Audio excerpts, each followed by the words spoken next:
Welcome TechBrothersIT. In this video, we are going to learn about T-SQL support in Microsoft Fabric notebooks. So here we have open our notebook. If you go to our workspaces here, and let's say you are in a sales workspace, and then you go to the warehouses, and under the, let me take you to warehouses actually here, and one is the tech data warehouse. So if I open this one, you can go to the new query window here, and you can say new SQL query in notebook. So once you do that, it's going to create a notebook for you, and you can write your T-SQL queries in the notebook. So you see right there, so it is selected the T-SQL. Now I already have created a notebook pretty much the same way, but I have kind of managed the comments and markdown and all those kind of things. So I'm going to show you that. So here is the notebook I have, and let's say if I go to the home here, and then you can select T-SQL as well. So then this is just the markdown cells to present in a nice way. Now key features: native T-SQL execution in notebooks, so that's available. Works with the warehouses and SQL Analytics endpoint. Supports markdown, charting, co-authoring, scheduling, and pipeline integration. So you can enable cross warehouse querying using the three-part names as well. So first of all, what you'll do once you open this notebook, you can add your warehouse. So you can go right here in the warehouses, and then you select the warehouse you would like to query. In this case, I'm going to go ahead and say tech data warehouse and also sales data warehouse. So once I select those, and then I can set one of them as a primary. So if you see right here, and we can see that this is primary, and let's say if I don't want to set that as a primary, then you can go right here and set this one as a primary. So now if you will query this table from the tech data warehouse, what you have to do, you have to use a three-part name. So it will be your warehouse.dbo schema or sales schema, and then table name. So I'm going to go and set this one as primary, because that's the one I'm going to use more tables from there for the demo, so that will work just fine. Now very first thing, let's say you want to write and get some records in this table. So you have a customers table here, and if I will say select top records, so select top 5 and then asterisk from my tech data warehouse.dbo customers, and here I'm going to select T-SQL. Now once I run this one, it's going to return me all those 5 rows right there, and I'm going to just clear this output, and we will go with the next. And here you have use code templates. So right click it in the table object, and you have select top 100, create table, drop table, and create table as. So all those things are available to you. So let's go ahead and experiment with those. So see right here, these are our tables, and then we have this table here. I'm gonna click right there and say select top 100 rows. It created a new cell here, and now the language is a T-SQL, and I'm going to execute. So you can see the results right there. Let's just delete this and also bring another cell here. Now we are going to go right here and say create, and we can create table definition here, and this is going to give us a new cell with the create table definition. So maybe I want to create another table called customer DW1. So I can just simply execute, and it is going to execute and give me a new table if I will refresh right here. So it took a little bit time, but it got the table created, and now we are done with this one. I'm gonna just remove this output and also clear this cell. Now go to the another scenario here where we would like to drop the actually let's do create as select. So now this is creating a new table, but depending on the select query. So you can it's selecting all the records from here, that's fine, and you can call the table 1. So if you want to make some changes, you can run this query, and then you will take a look on those results, and from there you can make some changes.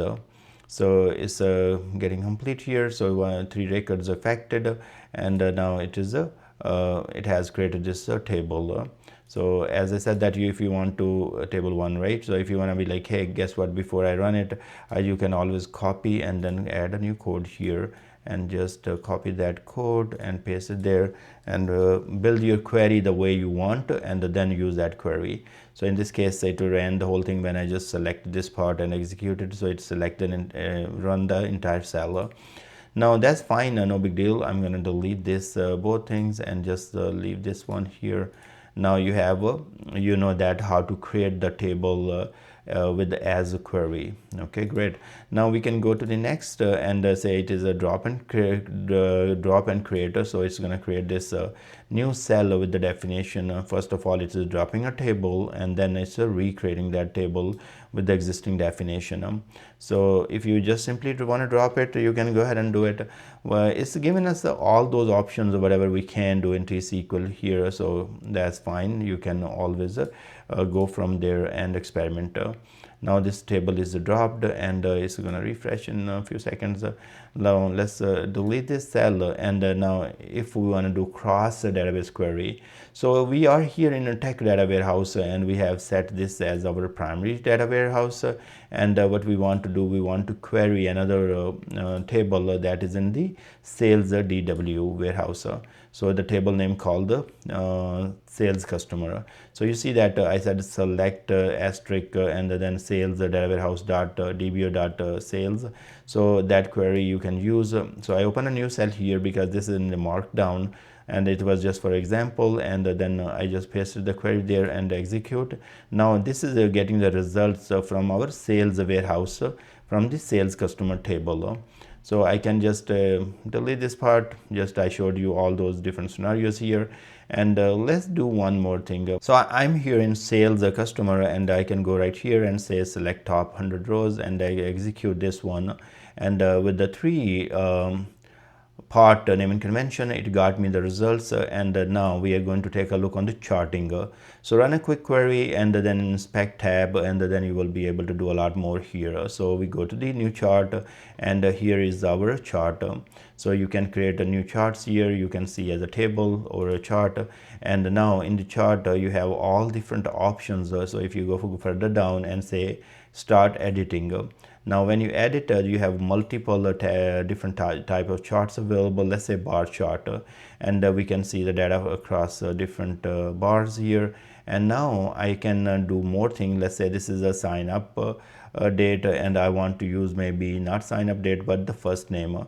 So in this case, now you can see right here, and then also see it is selected the sign up date, so I'm going to remove that. Now you have just the names and their total spend. Now if I can do the by column chart, that will show me in this shape. So you can do all different things, whatever you want to do, and there is advanced tab, and you can change the themes, classic, and all those kind of different things are available to you, and play with this, and then you know, you can have charts ready, and you can perform different analysis. Now monitoring notebook execution, one other thing I was interested actually to show you the cross database queries. So if you want to, let me take you back here, and I wrote this query by using a select query, and I was running, so I was joining between two tables, and guess what, I have just dropped this table there. So that I cannot do that. Okay, but you can join two data warehouses if you need to, and you will be using something like that. Let me take you back and see if I can do something about it. So right here, let's say I had this table here. That was my table sales customer, and I want to create table as. So let me do this, and I will create this table in the TechDB, and then we can join. So tech data warehouse dot customer DW. So I'm creating this table in the tech data warehouse as then you are selecting this value from the sales data warehouse. So if I run it, I might fail. Let's see if it fails or pass. We are doing a kind of cross database. So it is completed successfully, no big deal. I was thinking maybe I have to make this as a primary and then run it, but it works other way around too. So now if I go back here and just refresh the list of the tables, I have this customer DW table there. Now I'm going to open a new cell here and just paste my query that has join in to warehouses. So I have this warehouse, tech data warehouse, and then I have a sale data warehouse, and then I'm joining for the customer tables, and then on a customer ID column. So let's execute that, and we should see the results. So customer ID and first name, they are coming from the tech warehouse, and then the last name and country is coming from the sales warehouse, and you can see right there. So all this across the database joining and everything is possible that we normally do in the query windows. Now let's talk about, I'm gonna just delete this part, so let me just ignore this part so we have a clean notebook here. So delete this. Okay, so here we did the monitoring notebook execution. So you can go to the run here, and then you will say view recent runs, and then you are going to see the notebook execution. As I has been running just the cells, so it's not going to show you anything, but once you run the entire notebook, it is going to show you the execution. And we can do that as well actually. So I'm gonna just remove this output as well, and then we will run this entire notebook. Let me finish up with the other limitations. So parameters from pipelines are not supported in this case if you are using a T-SQL notebook. Then also snapshot versioning not supported, monitoring URL and pipeline not available, each cell execute in isolated session, not variable sharing. So use T-SQL notebooks to blend SQL Power, rich documentation and Fabric integration for end-to-end data workflows. So this is wonderful because if somebody is very familiar with the T-SQL, and they can just create a notebook and then write all their code and whatever they want to do with the different tables, and maybe create new tables, and create maybe new views, and also join the data from two tables and perform different operations. And then once they're done with all that notebook, they can save the notebook, and then they can also schedule the notebook. So they can go ahead and schedule on a different time, or maybe every 15 minutes, 20 minutes, or whatever. So that's great. And then so we can run all the cells by using run all, and then that will do it. If you want to see the changes in this notebook and all that, you can always go to the history here, and then see the history of different changes such as I made in different cells and all that. You can restore to different points as well. Now what else can be done from here? So this is all good here, and now I can save this notebook, and then let's say if I will be creating a pipeline, I can call this notebook as well.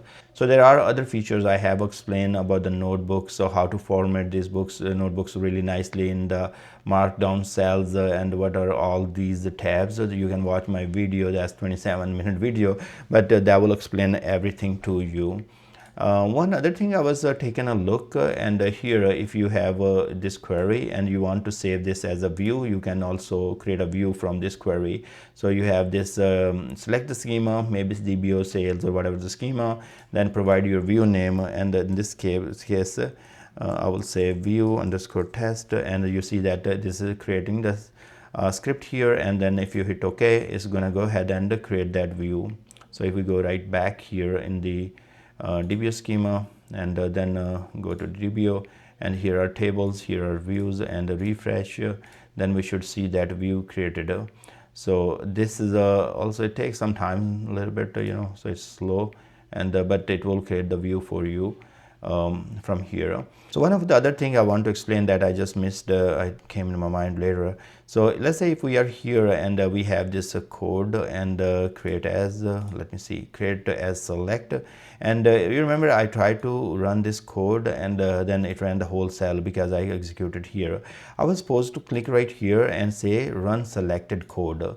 So in this case it will run only the selected code for me. So this option is very great, so you can run the the code, highlighted code that you have right here, and this will help you to first validate and everything, and then you can run the whole cell to perform the entire operation. So I thank you very much for watching this video. Please subscribe my channel, and I will see you guys in the next video.